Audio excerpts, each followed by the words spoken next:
Right, so you want the whole arc, the big, long story. We'll entitle Accidental Neuroscientist, the Tank Commander story. Okay.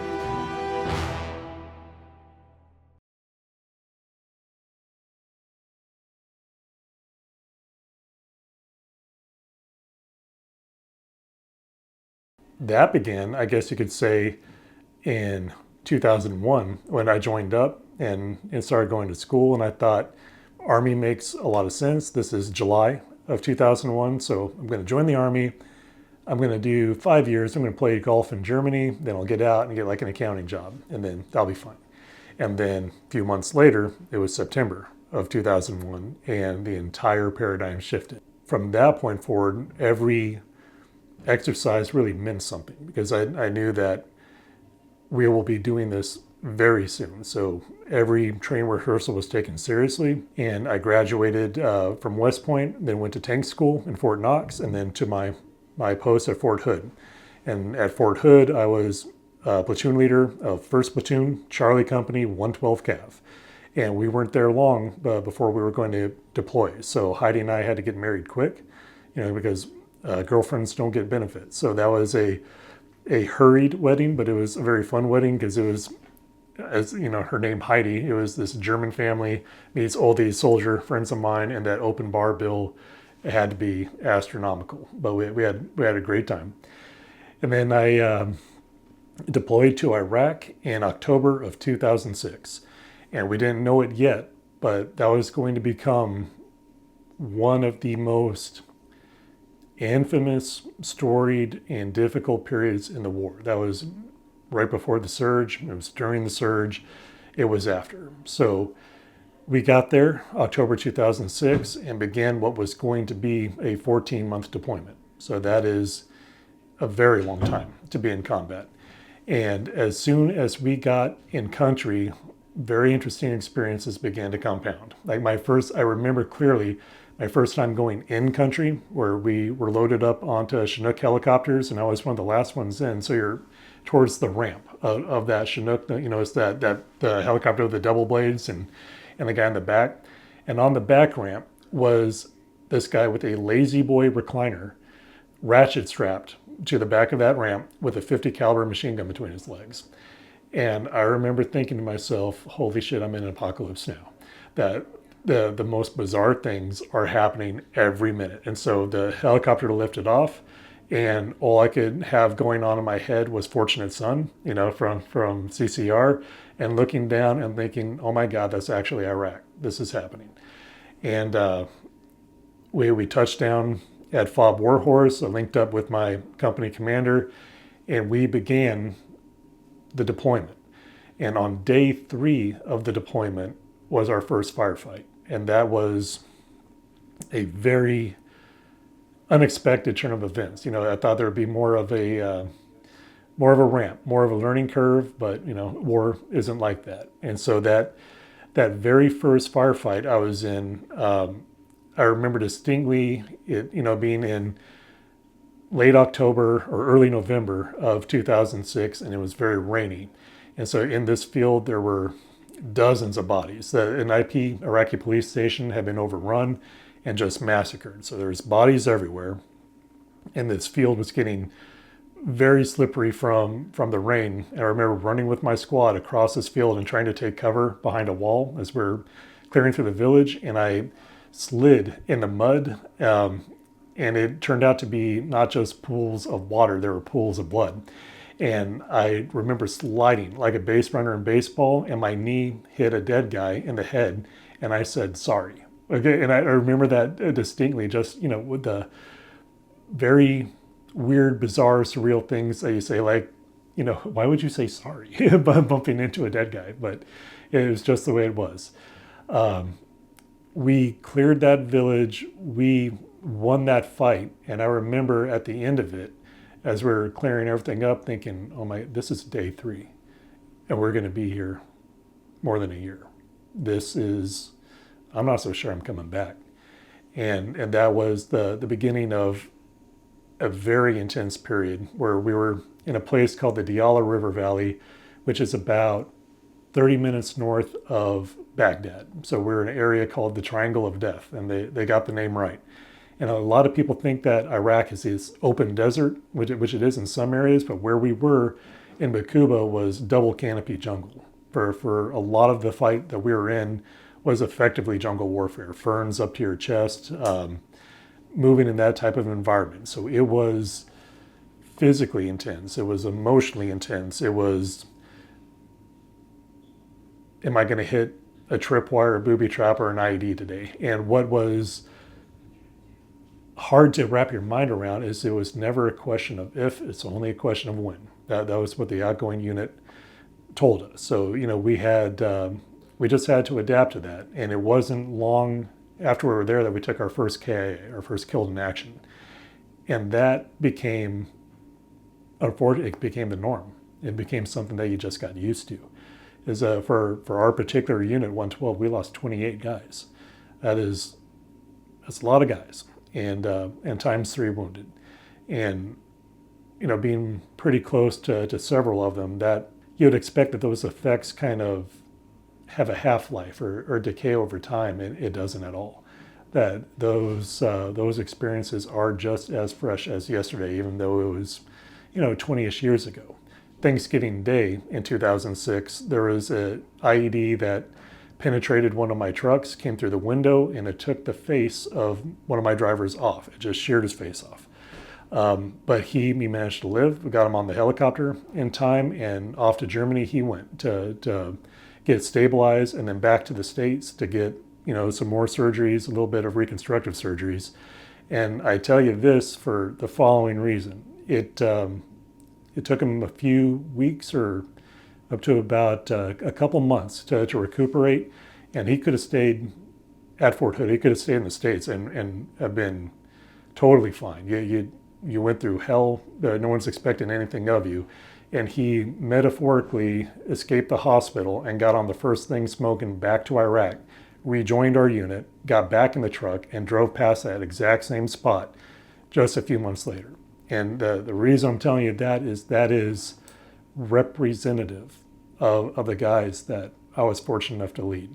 So, when you're around men of that level, that degree of character, that is something special that can't be replicated on the outside. And so that's why I've got a very tight connection to these guys, because not only are they these badasses, but they call me sir. And so that has always stuck with me, that if that's the quality of dudes that you get to be around, and they're looking up to you and calling you the leader, then you better be worth it. And you better show up and do something meaningful with your life. So that is the basis of why we're so tight in the veteran community, because my story is not unique. That is par for the course over there. And one of those experiences too was IED number 3. That one, if we had hit it in anything less than a tank, we'd all been killed. And I remember getting medically evacuated from that back to the cache, and that was another difficult day, not just because of me getting hit, but several other guys died that day. And it was kind of my personal turning point, where it was the transition period of, I don't think we're coming home, type of period, but we all continue to do the job. And that's another interesting phenomenon that I got to witness, where you kind of disassociate from the actual events. And I felt like Jane Goodall, just observing through the forest, that I saw heroic things go down. I witnessed actions that were deserving of the Silver Star. And what I came to realize is that in those instances, and the times that I had done things that would be considered heroic, that had nothing to do with it. It had nothing to do about bravery. And I don't think it had anything to do with courage. What you saw was guys who had it, who were tired of waiting, were tired of being anxious or apprehensive of when's this going to happen, and they just hit that fucking moment. And that is when you see incredible feats go down, where when you're able to witness what a trained professional can do who is existing in an atmosphere completely devoid of fear, that is a sight to behold. And having that, kind of work its way into my DNA of understanding who my brothers and sisters are over here and how difficult to describe these events are and how it's going to shape us for the rest of our lives. So we did that for those 14 months, and then you get on the plane and you come home. And that plane, when it touches down, there's no shouts of joy or claps because there's 28 empty seats on that plane. And that was the moment I knew that we had to pivot back to reality, back to the States. And, like I was telling you earlier, when we came off that plane, they just gave us all a paper bag of meds and said, you need to be back in 2 weeks, take these, good luck to you. And that was my first experience with Army mental health care. And, that we can do better. And I understand it was a tough period and decisions had to be made quickly, and they're not always going to be the best. I definitely know that because I had to make quick calls over there time and again. And, you and I were talking about moral injury before, and that's part of what sticks with you is those calls that you have to make. And I'll give you an example that there was a night where, these IEDs, these bombs, they would send people out at night to dig with a shovel and plant the device and then move out and get ready to detonate it. And one of these nights, they had quickly learned that we can see at night, and that if you're a military-aged male with a shovel in the middle of the road, we'll kill you very quickly. And they saw our tactics and adapted, and they sent out 2 kids one night, a little boy and a little girl. And I remember them going out into the middle of the street with those shovels, with that IED, and I had my tank on overwatch. So I have a clear picture of what's going on. And I know that I have a convoy that's approaching from the east on this same route, and now I have a decision to make. If I let those kids implant that device is going to go off on Americans coming up soon. And if I disable that device by opening fire with a machine gun, I'm going to kill 2 children. So you have about 3 seconds in order to arrive at a decision. So, time's up, Lieutenant, what do you want to do? And the decision that I arrived at that particular day was to have my best gunner, my most accurate guy, open fire 6 feet to the right, intentionally miss. And thankfully the plan worked. Those rounds impacted right next to those kids, scared the shit out of them, and they ran away. And they were able to leave the device behind, shot the device, and had it blow up. That was infuriating to me, that you would put children in that position to, how dare you put me in that spot, that we came razor's edge. Like, I told someone to fire a machine gun next to children. That is what you had me do. So by the time we found these guys, and found that the adults in charge, I have never lost an ounce of sleep over handling business when we found guys responsible for that. That has never bothered me. What has stuck with me is those kids and shots I didn't take that were just due to being naive at the start of the tour. So again, you're carrying all that weight with you, and hi, honey, it's good to see you. It's been 433 days, but let's get right back to normal and pick it back up. That's a hard road to go down. And I could see that, and we would laugh about it, just, all of our different experiences when we got back. And I am way more fortunate than so many others because I've got a wonderful wife. A lot of guys don't. And that is when they begin hitting the rough waters of an integration that would just not happen. And that was a hard time to be a leader because you had a list of guys that you knew would be all right, and you had a list of guys that you needed to watch close, and then you had a list of guys who you felt it was going to be any day now. And that list of guys, by the way, that are in imminent danger, some of those guys have the Silver Star.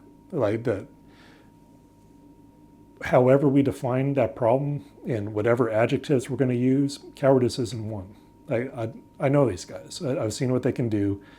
They're not cowards. So it's got to be something else. It's got to be,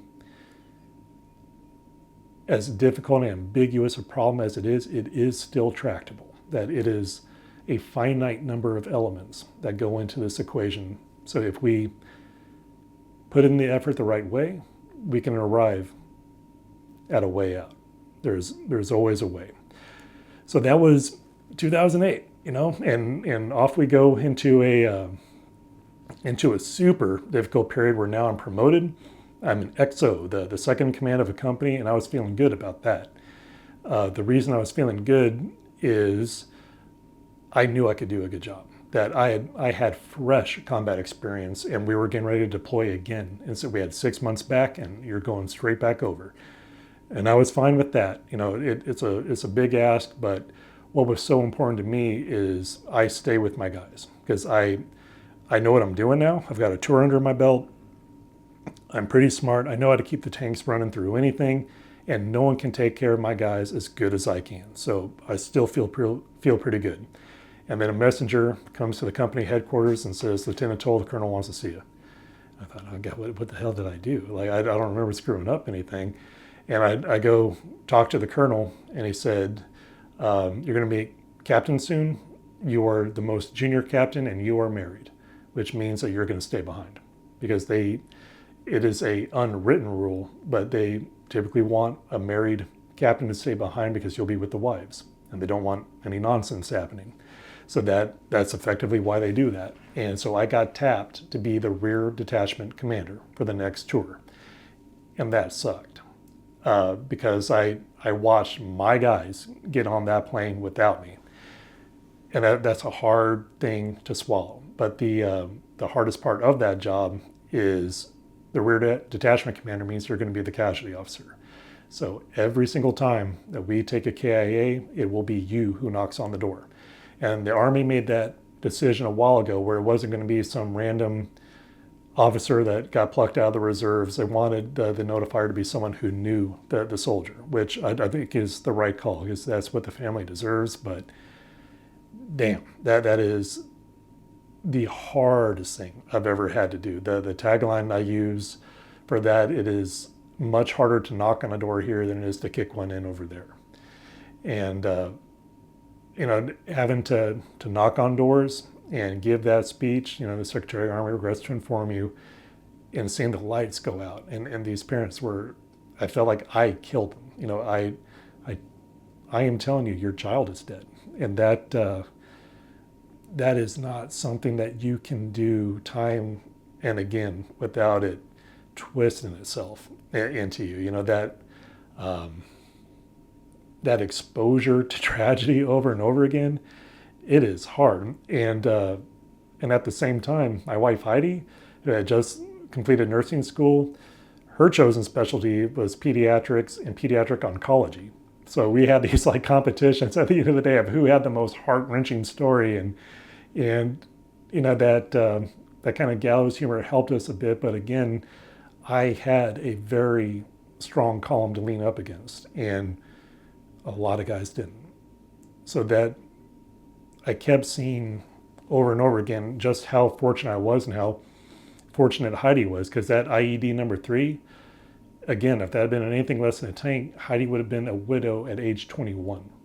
That is a hard thing to think about. Like, what were you doing when you were 21? Like, if the answer was Army widow, that was not on anyone's bingo card to see. So we've gone through a lot, but we've done it together, and that is a contributing factor to why I'm still here. Because the next stage of the story takes you to Walter Reed and BAMC, because the rear detachment commander not only handles killed in action, you handle the unit severely wounded. So when Sergeant Armstead, my platoon sergeant, lost his leg, it was my job to go out to Walter Reed and make sure that he's getting paid, all the admin squared away, his family can get out there and see him. And that was, when I was spending a lot of time in Walter Reed Army Medical Center in 2009, And those hallways were intense. It was rare to see someone with all their limbs. And you would feel kind of bad that you got to walk around and your arms worked and your legs worked, because what you were hearing and smelling and seeing in those wards, you just can't forget. And the doctors there were incredible. They were selfless, at the top of their game. Nurses were the same way. They were absolutely excellent, and the technology was abysmal. Vietnam era at best, and that got to me as an engineer. That was my specialty in undergrad. I felt like I was a halfway decent engineer. I could understand how most things worked, and I understood that we needed to do better, and not tomorrow. It's got to happen now. So that was my personal inflection point, where I realized I can complain about this or write a letter or go do something about it. And in the Army, we have a bias for action, where we don't let other people take the problem. If it's time to attack, you attack. So I went and talked to the colonel and said, "Hey boss, if a miracle happens and I get into one of these grad schools, can I pretty please transfer to the reserves?" And one thing led to another, and that's where I was so fortunate to get into Stanford. And that would have never happened without that veteran card. That is why I got admission. That Army veteran card opened the way for me, so that none of this would have happened without those Army experiences. And I got to Stanford, and that was when I had what was probably the hardest year of my life. Is there was a confluence of variables at play. That the job market was not great. So Heidi had to stay behind in Texas. I was out there by myself for a little more than a year, I think. And that is the absolute worst thing you can do to a soldier, is to separate them from their unit, to separate them from those sources of support. So that is what I identify now from personal experience as the number one threat contributor, in my perspective, is when you are alone, because it violates Army rule number 1 that you learn the first day of basic training, that you never do anything alone. If you are alone, you are wrong. Like, no matter what you're doing, you have your battle buddy with you. When I was integrating into Stanford culture and coming face to face with the hill I had to climb, and again, never having felt more alone or more dumb or more on the precipice of failure, that you had all this trust put in you and you're not delivering, or it's just too hard for you, you're just not smart enough. And that was a super dark place to go, because not at the end of that day of feeling those ways, then you go to sleep. And when guys talk about the nightmares that they're having, I know what they're talking about, because the recurring one would be, we're back in those villages in Bakuba, and the recurring one for me was clearing these houses, having my guys yell for me to come get to them, and I just couldn't find them. And then every time I ran into an enemy and tried to fire, it'd be a misfire, and I'd clear it and it would misfire again. And it just it centered on the themes of helplessness and an inability to execute the mission that needed to be done. So as super smart young Army guys do, I got a motorcycle, and that was in a lot of ways a good decision, a lot of ways a terrible decision, because I think I had more near-death experiences on that bike than I did in Iraq. And that was so stupid and so exemplary of what not to do. But again, those experiences help me relate to guys who are in that position, where it's never a clean story. It's never a clean arc. There's going to be mud on the tires. And so I would do my best at Stanford by day, and then go for a long ride at night, or head up Skyline, go to Alice's restaurant, get a few, go down the road to Apple Jacks, get a few more, and then hit Highway 1, go down to Santa Cruz, get a few more, and then close the loop and try again tomorrow. And that was, again, stupid and understandable though. And that's one of the things that I've also come to terms with is having compassion for yourself. You don't know how bad it is while you're in it. You're never that cognizant of how dark things are while you're fighting through them. It's only when you look back do you realize, God damn, that was close. Of how many close calls there were and how dumb that decision was. But when you're in the moment, you just don't feel it. So that, again, talking with guys who are in that position, they don't know they're in that position yet until they've had time to pull out of the dive and reestablish control. And there's a happy ending to that story where I was able to regain control in a fashion, and I found that the factors for success, and looking back in life, this is continually true, that to make it through Stanford, yeah, you have to be reasonably intelligent, but it's not intelligence that defines whether you're going to make it or not. The common denominator across all these arcs and across all these people is grit. If you have the ability to not give up, despite how much it hurts, despite what you have to go through, if you can just show up and fight one more inch every day, you will make it. And so the only way I survived was by falling back on Army training and find local indigenous experts and rely on them heavily to accomplish the mission.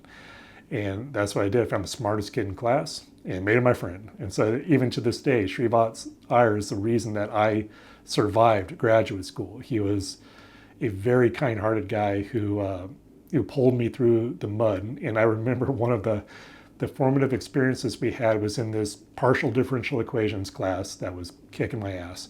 And it was early on, and he was trying to help me understand what everything meant. And I remember having to get over myself and my own embarrassment and tell him I don't know what that squiggle means. And so step one was he had to teach me the Greek alphabet so I can name the squiggles. And that's where we started. Just how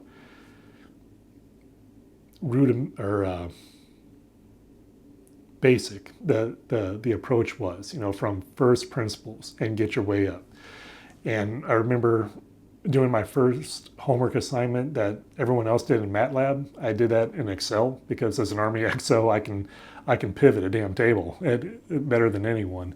And it was using just the complete wrong application to force Excel to do partial differential equations was emblematic of just how blunt force trauma this whole experience was going to be.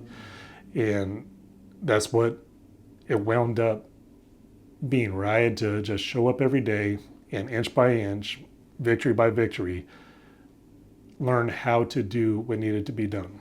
And that is where I wound up at the Palo Alto VA, where they needed a veteran researcher. And again, I just happened to be in the right place at the right time for the first ever study of TMS and EEG in veterans of Iraq and Afghanistan. So the idea was, give me 200 vets. All of you have deployed to Iraq and Afghanistan. Half of you have PTSD, half of you don't. Find me what's different. And use EEG, use TMS to interrogate the circuitry and define, illustrate, and publish those differences so the field can learn. And that was the basis of my dissertation, where I became an expert in EEG and MRI and TMS the hard way, where it was putting TMSs together in the back of a van in the Palo Alto parking lot. It was wiring EEG electrodes by hand with literal duct tape day in and day out to understand how to make these things work, doing MATLAB tutorial after MATLAB tutorial to finally be able to code. And I'm fluent in MATLAB today, and that only happened out of sheer will. That intelligence has nothing to do with it. Giftedness has nothing to do with it. The stubbornness, the grit, the damn refusal to let it win is why we're in the position we are.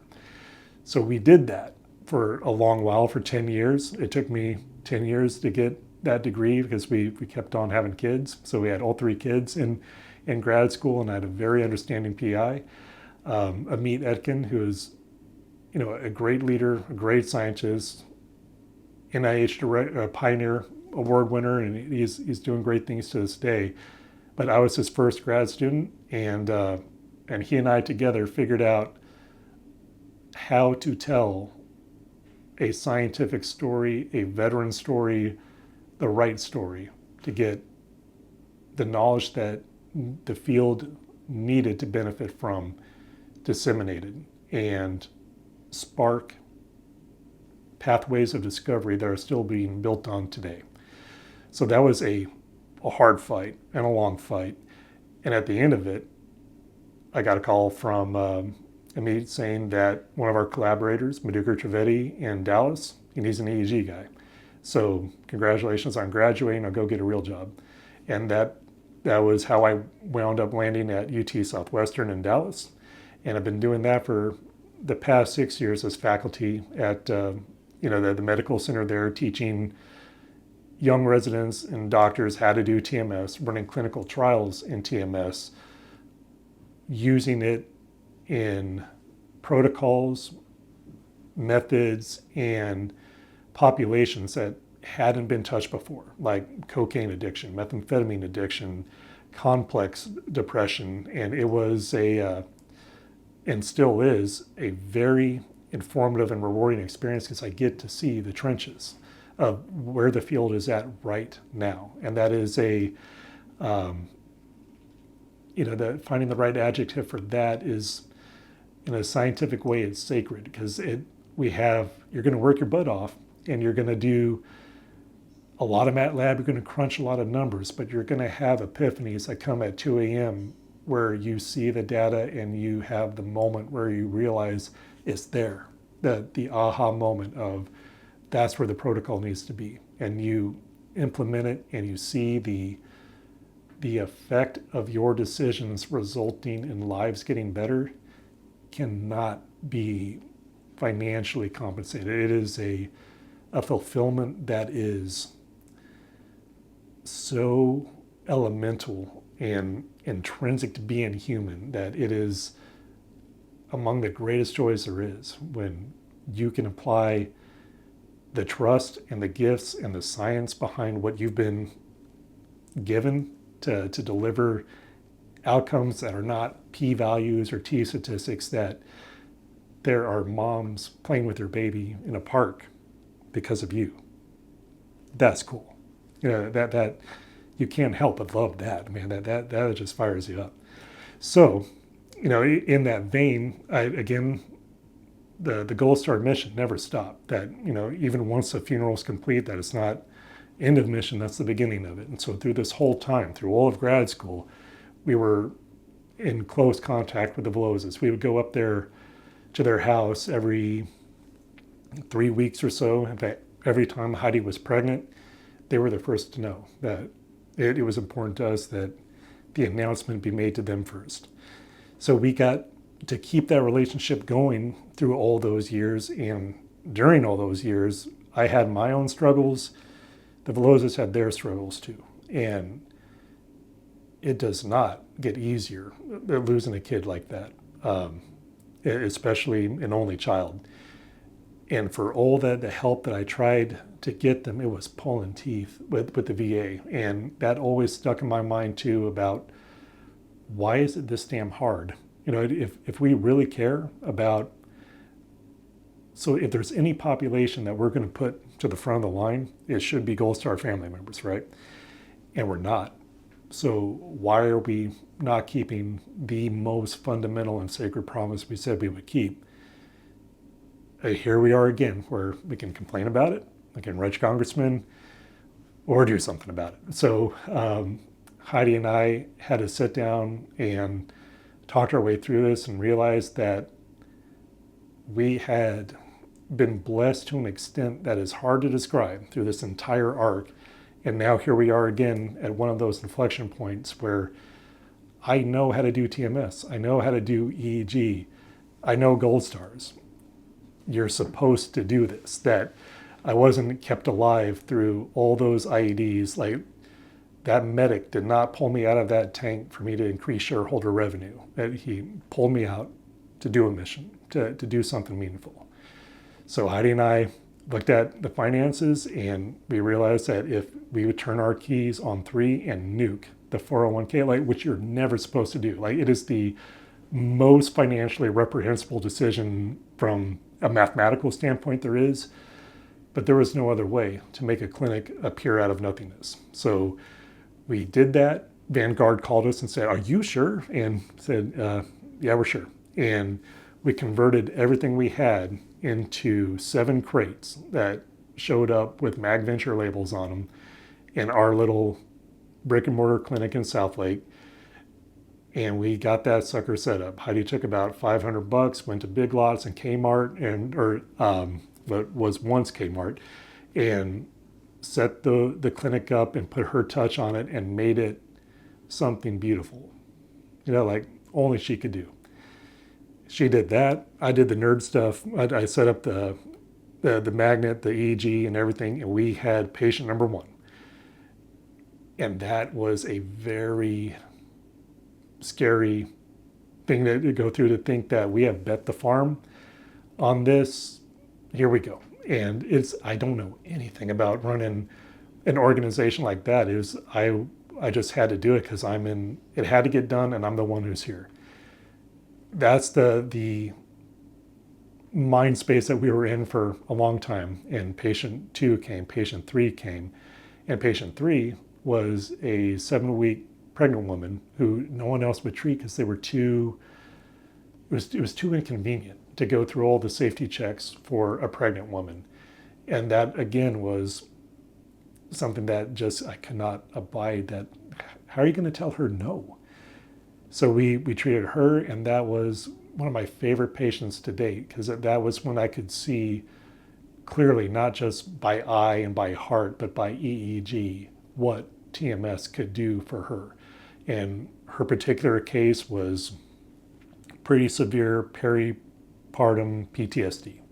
And the basis behind that was pregnancy number 1 was great. Every ultrasound checked out, no issues, no problem. And then the day of delivery, glioblastoma, that it just wasn't caught. And so without any warning, from the day that should be the happiest day of your life, right off the cliff. And they had to leave that day to go to St. Jude's. And her daughter was given, a 3% chance of survival, but it's a happy story. It's a happy story. She was one of the miracle cases. And this kid, and I've met her, she's cute as a button, a sweet little girl, and you can't tell unless you're looking for it. I mean, there's some visual deficit, but she's all there. She jokes, she's a firecracker, awesome. And then mom gets pregnant again. And what should be cause for celebration is cause for, oh my God, are we going to go through this all over again? So, from a clinical standpoint, we can medicate her, right? We have generalized anxiety disorder or PTSD, so let's prescribe something to help with that. But we're 7 weeks along. Maybe fluoxetine isn't the best idea right now. And that is where TMS has such an opportunity to do so much good, is in the specific realm of peripartum, postpartum, because there is no pass-through effect to the child, and all the safety studies are there. It is safe for pregnant women. It is safe for children 15 years and up. That is the same safety profile as aspirin. This is such an underutilized and powerful modality for the people that we should be caring about the most. I mean, when we fill up lifeboats, who do we put in first, right? Women and children. We should be focused in this population, and it's underutilized, under-provided. And that's something that I'm passionate about, seeing the tide change in, not just with our Gold Star family members, not just with our vets, but with our moms too, because that it's also very personal to me, where these arcs always come full circle. That in 1983, there was a woman with a 2-year-old baby who was not in a good place, and she was at a park. She was again in a very not good state of mind, and a doctor happened to be walking through that park and said, "Ma'am, are you okay?" And sat down and talked to her, figured out what was going on, and realized that she didn't have a lot of money. And he offered to treat her for free if she showed up at a certain time, in the off hours. And he did the right thing and took care of her. And that was my mom. Because she was tough enough, because she had the courage to choose to take care of herself, I am here. And I get to continue mission because I am the product of a woman's bravery. That's awesome. We're going to keep that going. So that the reason we call it compassion neuroscience is it's an homage to the good doctor of Rohnert Park, California. I've tried to find him. If you have internet sleuths out there, look for someone in that field in 1983 in Rohnert Park. I would love if we could track him down, but my efforts haven't been successful. But that is immaterial to his legacy, and it shows you the power of doing the right thing consistently, that you have effects that last through generations. And that's what I'm super excited to do at Compassion Neuroscience, because we're in the 70s now of those patients. How many stones in the pond have you thrown? Those ripples of good, they're not stopping. And there's a lot of human opportunities there that have the best healing effect for you after those years of moral injury. There's something to really wrap your mind around, especially as a veteran, that all the hell you've been through, all the guys we lost, all the terrible things you saw, that is a part of you and it never won't go away. But that is not a sentence to eternal darkness. There is something called post-traumatic stress. There is something called post-traumatic growth, where you can use those experiences that so few other people have to lead. That there is something about your ability to endure the things that most people can't, and use the experiences that most people wouldn't be able to continue through, and use that to complete the mission, to be who you're meant to be. There's a reason you have stripes on your sleeve. It tells those around you that you're someone who can be followed. You hung that uniform up a while ago, but the stripes are still there. And there's people who are looking to you that want to see the leader do the right thing. And the right thing is to lead by example, to lead from the front, and show the guys what it looks like when you take care of yourself and continue the mission.